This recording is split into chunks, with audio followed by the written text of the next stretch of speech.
D'après l'UNICEF, 134 enfants devraient mourir par jour dans l'État nigérian du Borno si aucune aide ne leur est accordée.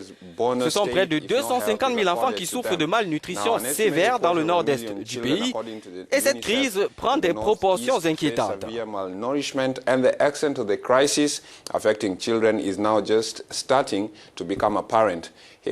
Ken Karouri. L'UNICEF tire la sonnette d'alarme sur les très graves pénuries alimentaires dans le nord-est du Nigeria. Dans l'état de Borno, 2 millions de personnes sont sans assistance humanitaire et exposées aux violences du groupe islamiste Boko Haram. Ces organisations humanitaires s'inquiètent également de la mort de plusieurs déplacés dans les camps où sévit une malnutrition sévère. Dans un communiqué, le directeur général pour l'Afrique de l'Ouest prévient sur les dangers d'une aggravation de la situation et recommande une prompte réaction humanitaire. L'UNICEF soutient que 250 000 enfants vivant dans certaines parties de l'état de Borno souffrent de malnutrition sévère et sans soutien, 50 000 d'entre eux pourraient perdre la vie.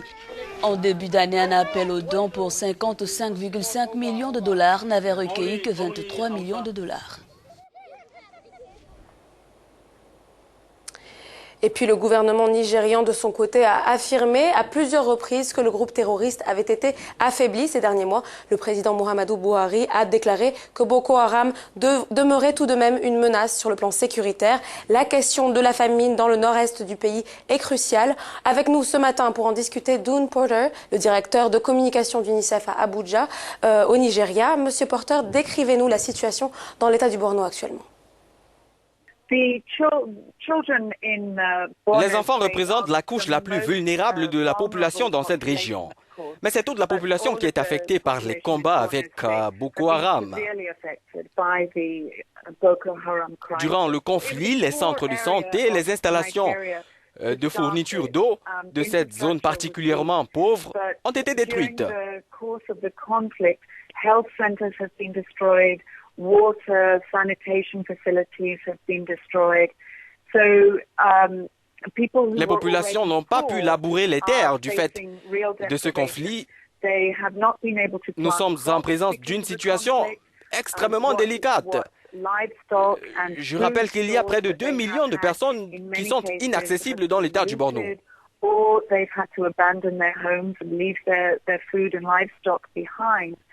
So we're looking at a really desperate situation. There are approximately 2 million people that are still living in areas that are completely inaccessible in Borno State. Alors 55 millions de dollars avaient été promis par les donateurs pour aider à combattre cette crise humanitaire. Vous n'avez reçu pour l'instant que 22 millions, soit moins de la moitié de cette somme. Pourquoi ces blocages ? En fait, je crois qu'il est plus juste de dire qu'ils ne se sont pas encore prononcés au lieu de penser qu'ils n'ont pas tenu leurs promesses. Il y a beaucoup de problèmes dans le monde, ce qui favorise une vraie compétition pour les ressources.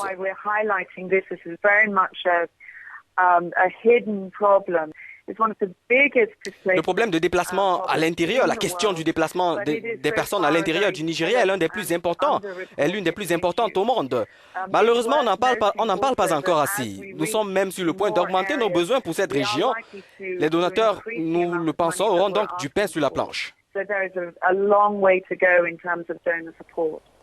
Combien de temps pourrez-vous continuer à assister les populations du Borno pendant que l'aide ne parvient pas, si l'aide ne parvient pas en urgence ? Ce n'est décidément pas assez, cette aide. Nous continuons de rencontrer les personnes qui vivent dans le besoin, mais nous devons rencontrer davantage d'entre elles. Près de 750 000 personnes vivent dans des zones inaccessibles. Malheureusement, nous n'avons pas assez de moyens pour rentrer en contact avec toutes ces personnes.